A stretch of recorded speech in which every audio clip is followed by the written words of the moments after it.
let's get into it, because I'm gonna say this. Y'all might not like what I got to say, but y'all know I'm gonna say it. The fuck? I love my husband. I love my kids. And I moved to a home city, a home state rather. Just me, no one else. And I didn't move because I didn't love them, but I finally decided to love myself too. And so for years, like I put myself on the back burner, just being a mom, being a wife, which is great, it's awesome. But all this time, like I was wearing the smile, but deep down, like I wasn't really happy inside, And so one day I realized that I couldn't keep living a life that made everyone else comfortable while I was hurting inside. So literally, like I made the most hardest decision like ever, like the most soul stretching decision like ever, and that was to pack my bags and move to Nashville. I actually one day I just woke up and I was just like, well, I can't do this anymore. Like I feel like I need to do something different, like other than what I'm doing. I feel like I needed to find me again. Like I said, because I felt like I was losing myself. So anyway, like rewinding, I actually applied for a position with Vanderbilt. And I ended up getting a position, and they were offering a sign-on bonus as well as a relocation bonus. And yeah, like I got the position and I took it. So anyway, no safety net, like no guarantees, no nothing. I applied for my apartment and everything. Like I literally like got approved for everything like right away. So it seems like everything had just fell into my lap. Like it was what I was supposed to be doing, and because of that, like it really validated my decision to leave. And so I did that. I get to Nashville. I started rebuilding my life. I even like started thinking like of another business endeavor that I had been thinking about for like the past 5 years that I never like built up the courage to do. And if you know me, like I've had businesses.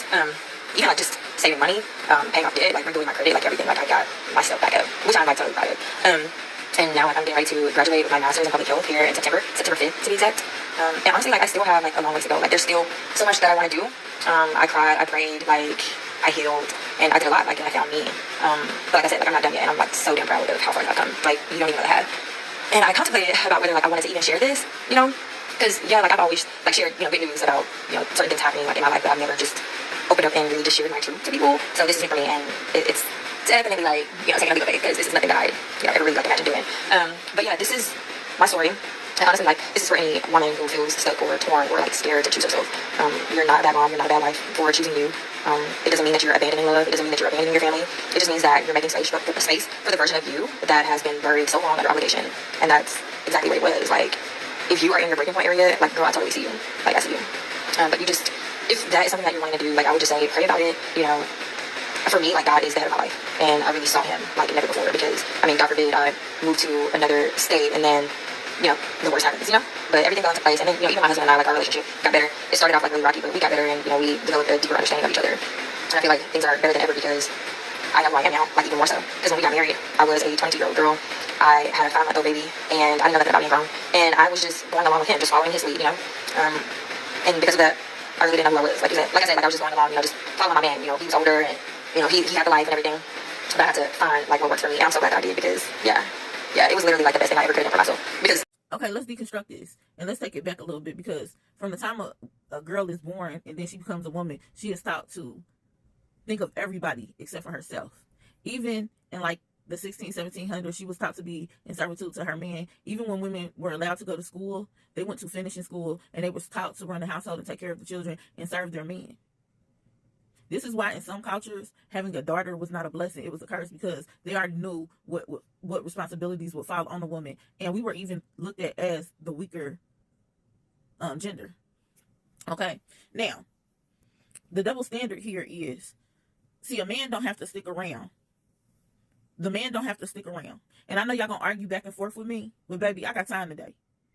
The most he's gonna do is get bad credit for not paying child support. He get his license revoked. He might serve a little jail time. But when a woman does not step up to the plate, the backlash is far more worse, because we are supposed to be the nurturers. We are supposed to be the caring ones. But what y'all don't understand is we be having so much stacked on top of us. Even when we are married and we have a partner, we are in overtime so much. We don't get no days off. When that baby comes into this world, whether that man stays or not, that is our child.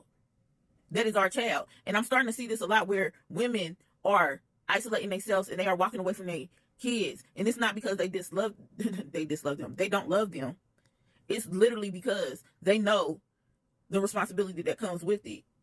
And sometimes they're just not ready for that. Am I condoning what she did? No. But how are you going to be able to take care of somebody else if you're not taking care of yourself? There is no way you're going to be able to do that. I feel like she did a very mature thing. I feel like she did that.